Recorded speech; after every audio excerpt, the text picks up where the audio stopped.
Pemirsa, ini berbagai kejadian mewarnai jalannya arus mudik maupun arus balik Lebaran 2024 lalu. Sebenarnya ini apa saja sih yang bisa dievaluasi dari event terbesar tahunan kali ini? Sudah bergabung bersama kami Menteri Koordinator Bidang Pembangunan Manusia dan Kebudayaan Republik Indonesia, Bapak Muhadjir Effendi. Selamat pagi, Bapak. Assalamualaikum, Pak Muhadjir. Apa kabar? Selamat pagi, Waalaikumsalam, Mas Budi, Mbak Rista. Ya, terima kasih Bapak sudah bisa bergabung bersama kami di iNews Today, Pak. Ya. Pak, ini kita saat ini bisa dibilang menghadapi puncaknya arus balik begitu ya Pak ya. Nah Pak, Ya. Dari berbagai kondisi yang terjadi saat arus balik ini Pak, sebenarnya apa yang sudah dipersiapkan pemerintah untuk memperlancar adanya gelombang arus balik ini? Termasuk salah satunya kebijakan WFH kemarin yang sudah disetujui ya Pak ya? Ya, ya ada beberapa intervensi kebijakan sejak awal ya.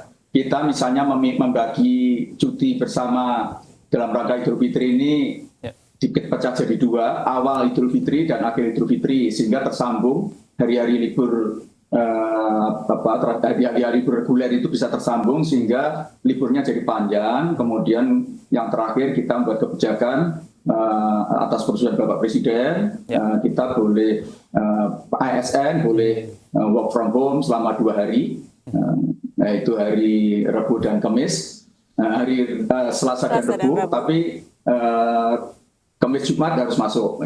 Jadi dengan begitu maka kita harapkan akan lebih merata, menyebar, sehingga nanti kurva puncak mudik itu tidak terlalu runcing, agak datar, sehingga kita bisa mengelola dengan lebih santai. Kemudian yang akan balik dari mudik juga bisa dilayani dengan baik. Gitu. Baik, Pak Dan yang terakhir jangan lupa diskon tol juga masih berlaku kan? Diskon ya Pak ya? Diskon tarifnya masih berlaku sampai kapan Pak? Berlaku, lupa saya, sampai besok ya? Sampai besok, baik. Ya. Pak Muhadjir, lantas untuk evaluasi sementara yang diterima pemerintah untuk mengantisipasi lonjakan arus mudik dan juga arus balik ini seperti apa? Boleh di-share nggak sih Pak?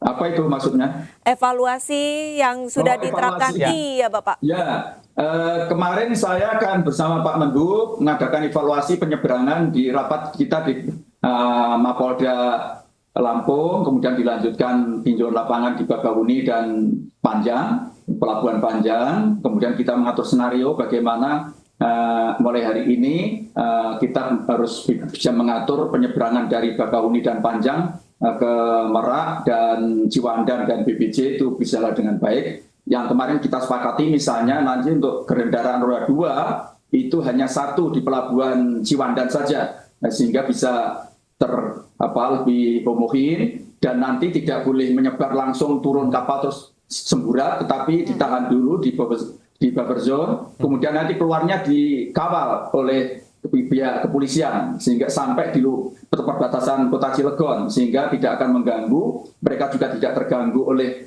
kendaraan umum yang berseliweran, apalagi hari-hari ini sudah banyak yang menuju ke selatan, ke Anyer, dan sementara dari yang akan lewat dari Pelabuhan Ciwandan juga berjalan lebih lancar. Kemudian tadi malam saya juga memantau di kilometer 29 bersama Pak Kadir Gabung untuk memantau, memastikan bahwa dari arah timur, baik dari arah Bandung, Cirebon maupun dari Jawa Tengah itu juga bisa berjalan dengan baik. Bahwa akan ada terjadi kepadatan, bahkan mungkin sedikit kemacetan, namanya saja balik mudik ya, itu harus dipahami lah. Insya Allah semuanya bisa teratasi nanti. Ya, Pak Muhadjir, jika Anda melihat dalam catatan Anda, mudik 2023 dan 2024 ini apa yang membedakan, dan apakah 2024 ini menjadi lebih baik daripada tahun lalu, Pak? Yang paling menonjol adalah angka kecelakaan. Angka kecelakaan ini turun sampai lebih dari 50% untuk sampai hari ini ya. Mudah-mudahan tidak akan terjadi lagi. Memang kita sangat prihatin dengan yang kecelakaan yang cukup menyedihkan, yaitu di kilometer 58 dan kemarin kasus yang ada di Jawa Tengah. Mudah-mudahan setelah itu tidak ada lagi kecelakaan, sehingga angka kecelakaan kita bisa kita tekan. Sekarang ini sekitar 53%, berkurang 53% dibanding tahun lalu. Kemudian tentu saja juga iuran santunan asuransi dari Jasa Raja berdasarkan lapor 4 di Jasa Raja juga turun di sekitar 50% lebih. Dan itu yang menjadi concern kita, karena target kita sebetulnya idealnya kan harus zero accident untuk pemudik ini, karena orang bersenang-senang kemudian berduka itu kan sangat paradok ya. Tapi apa boleh buat, karena kalau kita sudah berikhtiar, tapi kalau Tuhan Yang Maha Kuasa menentukan, ya kita tidak bisa berbuat banyak itu. Tapi sudah kita perbaiki, termasuk barrier untuk arus balik sudah disempurnakan. Kemudian saya juga sudah minta semua daerah mengerahkan damkarnya di posisi strategis kalau nanti ada kebakaran seperti kasus di 58 kilometer 58 kemarin bisa diatasi. Kemudian saya juga sudah minta gubernur, terutama PJ Gubernur Jawa Timur, Jawa Tengah dan Jawa Barat untuk meminta Pemda yang lokasinya ada rest area untuk membantu, terutama mensuplai air bersih dan menambah toilet gitu. Kemarin di Indramayu saya langsung telepon kepada Bu Bupati Indramayu kira-kira jam 11 malam, dan malam itu juga ditambah 24 toilet dan mobil tangki air di standby di sana untuk memastikan bahwa para mereka yang beristirahat di rest area itu sebetulnya salah satu tujuan utamanya ya untuk ke toilet kan. Dan itu harus kita yakinkan untuk bisa dilayani dengan baik. Pak Muhadjir, ini tentu saja ada evaluasi yang akan menjadi kajian begitu ya Pak ya untuk mudik di tahun 2025 nanti, tahun depan ya Pak ya. Nah, dari evaluasi ini tentu saja ada beberapa inovasi yang nantinya akan muncul untuk memperlancar mudik 2025. Apakah hingga saat ini sudah ada Pak kira-kira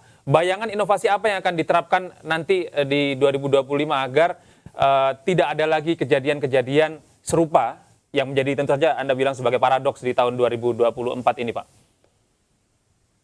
Yang sudah kemarin saya sudah bicara dengan Pak Menteri PUPR, Pak Basuki, untuk membangun buffer zone di kilometer 97. Buffer zone ya Pak ya?